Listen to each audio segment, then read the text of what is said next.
पहले टैरिफ का वॉर, अब वॉर। कुछ एक्सपर्ट तो ये भी कह रहे हैं कि ट्रंप ने टैरिफ पर मिले सुप्रीम कोर्ट के तगड़े झटके और इससे जो उनकी हद पिटी उससे अमेरिकियों का ध्यान भटकाने के लिए ईरान पर हमला कर दिया, जिसमें अमेरिका की संघीय अदालत ने कहा है कि जिन कंपनियों ने ट्रंप सरकार की तरफ से लगाए गए इंपोर्ट टैरिफ का भुगतान किया था उन्हें अब पैसा वापस किया गया।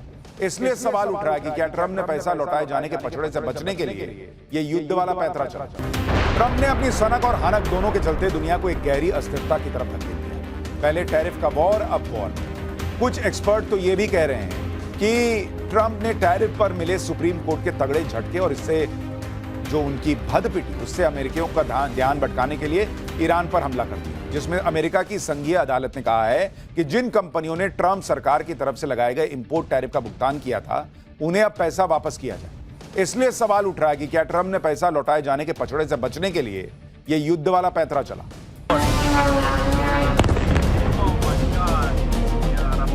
ईरान, इजराइल और अमेरिका के घातक हमलों की जद में इजराइल भी ईरान के मिसाइल हमलों को झेल रहा है। सवाल पूछे जा रहे हैं कि क्या दुनिया वर्ल्ड वॉर की दहलीज पर पहुंच गई?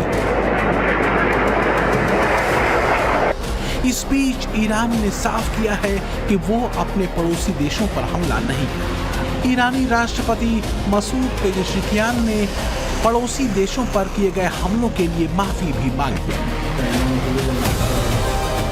पेजेशिकियान के रुख ने एक मौका ट्रंप को दे दिया। उन्होंने सोशल मीडिया ट्रुथ पर फौरन जवाब दिया। ट्रंप ने लिखा, ईरान जो बुरी तरह से हार रहा है ने अपने मध्य पूर्वी पड़ोसियों से माफी मांगते हुए आत्मसमर्पण कर दिया है और वादा किया है कि वो अब उन पर गोलीबारी नहीं करेगा। ये वादा अमेरिका और इजराइल के लगातार हमलों के कारण ही किया गया है। यही नहीं, ट्रंप ने इसी पोस्ट में आगे ये भी लिखा कि आज ईरान पर भीषण प्रहार होगा, पूर्ण विनाश और निश्चित मृत्यु पर गंभीरता से विचार किया जा रहा है। असल मुद्दा ये है कि क्या ट्रंप ईरान की जमीन पर सैनिक उतारेंगे? ट्रंप ईरान को लेकर चाहते क्या हैं, ऐसा लगता है वो खुद भी नहीं जानते।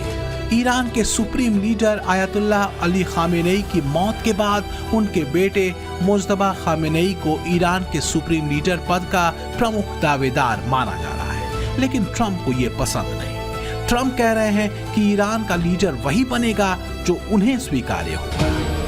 कमाल देखिए, ये वही ट्रंप हैं जिनको शांति का नोबेल देने की सिफारिश उनके नए दोस्त बने पाकिस्तान के फील्ड मार्शल मुनीर और फ्लॉप शहबाज शरीफ कर रहे थे। ईरान के एटॉमिक पावर हासिल करने को लेकर ट्रंप को आपत्ति थी, लेकिन आतंक की फैक्ट्री चला रहे मुनीर और आतंकवादियों की पनाहगाह पाकिस्तान से ट्रंप को कोई दिक्कत नहीं। तो क्या ट्रंप उस पर ही दबाव बनाएंगे जिसके पास एटम बम नहीं? पाकिस्तान जैसे आतंकवादी देश को ट्रंप माफ कर देंगे? क्या युद्ध से वही बचा रहेगा जिसके पास परमाणु बम होगा? कहा यह जा रहा है कि ईरान को घेरने के प्लान पर काम बहुत पहले से ही शुरू कर दिया गया था। ईरान और अमेरिका के बीच वार्ताओं का दौर तो सिर्फ दुनिया को दिखाने के लिए था। खबरें ये भी उड़ाई गईं कि ईरान न्यूक्लियर धमकी दे रहा है। ईरान 11 परमाणु बम बना सकता है।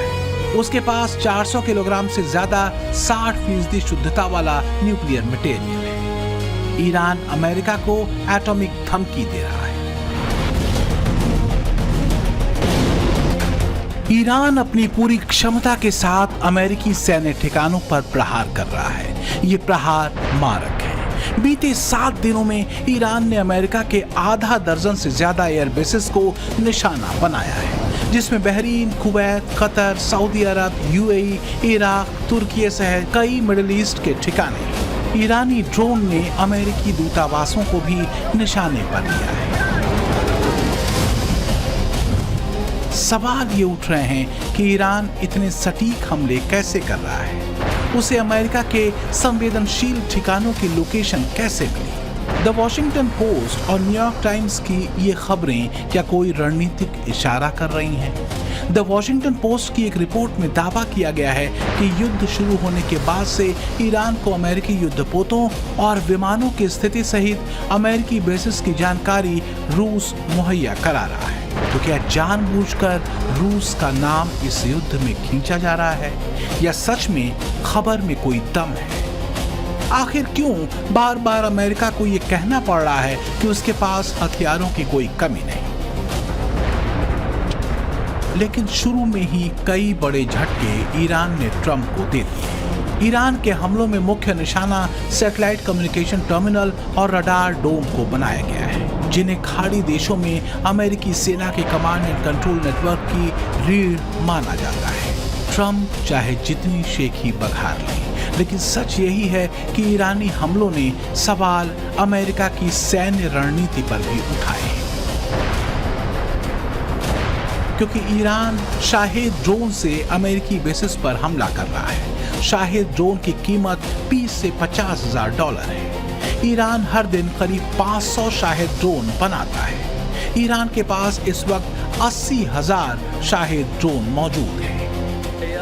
बहरीन में इसी सस्ते लेकिन अचूक शाहेद ड्रोन से ईरान ने अमेरिकी सेना के 5वें बेड़े के सैटेलाइट कम्युनिकेशन टर्मिनल पर हमला करते हुए उनके रडार को बर्बाद कर दिया। इस हमले में अमेरिका को करीब $300 मिलियन यानी करीब 2,500 करोड़ रुपए का नुकसान हुआ। ट्रंप मुख्य रूप से एक कारोबारी है। कुछ लोग तो कहते हैं कि नफे नुकसान के अलावा ना तो ट्रंप को अमेरिका की क्रेडिबिलिटी से मतलब है, ना ही उसकी गुडविल से। पहले टैरिफ से अमेरिका की छीछा लेदर करवाई, फिर इस्लामिक आतंकवाद का गढ़ कहे जाने वाले पाकिस्तानी जनरल मुनीर के साथ हाथ मिला लिया, जिससे अमेरिका की ऐसी की तैसी हुई। और ट्रंप ने किसी को नहीं छोड़ा। अमेरिका के साथ हर कदम साथ चलने वाले यूरोप को भी नहीं बख्शा। जब मौका मिला, यूरोपीय देशों का मजाक भरे मंच से उड़ा दिया। अब वही देश भारत के साथ एक लंबी और भरोसेमंद दोस्ती वाले रास्ते पर चल रहे हैं। एक्सपर्ट कहते हैं कि कहीं ऐसा ना हो कि ईरान ट्रंप के लिए गले की हड्डी बन जाए, जैसा बनता दिख भी रहा है। जैसे 50 के दशक में वियतनाम बन गया था। 20 साल तक वियतनाम के साथ युद्ध करने के बाद भी अमेरिका को कुछ हासिल नहीं हुआ। तो क्या ट्रंप अमेरिका का वही हाल करके मानेंगे? अमेरिका को ग्रेट बनाने निकले बड़बोले ट्रंप ने अमेरिका को कहीं द ग्रेट कॉन्फ्लिक्ट में तो नहीं फंसा दिया। मामला 50 के दशक के मध्य का वियतनाम वॉर वाला तो नहीं हो जाएगा, जिसमें सुपर पावर अमेरिका की सारी दबंगई हवा हो गई थी। ये युद्ध 20 साल तक चला था, 1955 से 1975 के बीच, जिसमें 58,000 से ज्यादा अमेरिकी सैनिक मारे गए थे और अमेरिका को करीब $828 अरब से ज्यादा का आर्थिक नुकसान उठाना पड़ा था। लेकिन फिलहाल तो ट्रंप अपनी जंग वाली सनक और ईरान पर अपनी बढ़त की डींगे हाँकने में व्यस्त है।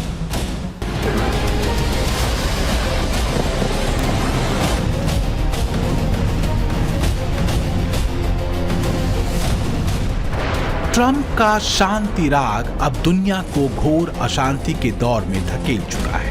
8 महीनों में 8 वॉर को खत्म कराने का दावा करने वाले ट्रंप वास्तव में शांति के कितने बड़े पुजारी हैं, ये दुनिया समझ चुकी है। रही बात ईरान की, तो वो ट्रंप को जवाब दे रहा है, कड़वा, तीखा और ताकतवर। सवाल ट्रंप के उस ताजा धमकी का भी है जो उन्होंने ईरान को दी है। आज की रात ईरान के लिए कयामत की रात होगी। वैसे ट्रंप भी जानते हैं कि उन्हें दुनिया कभी सीरियसली नहीं लेती। ब्यूरो रिपोर्ट, टाइम्स नाउ, नव भारत।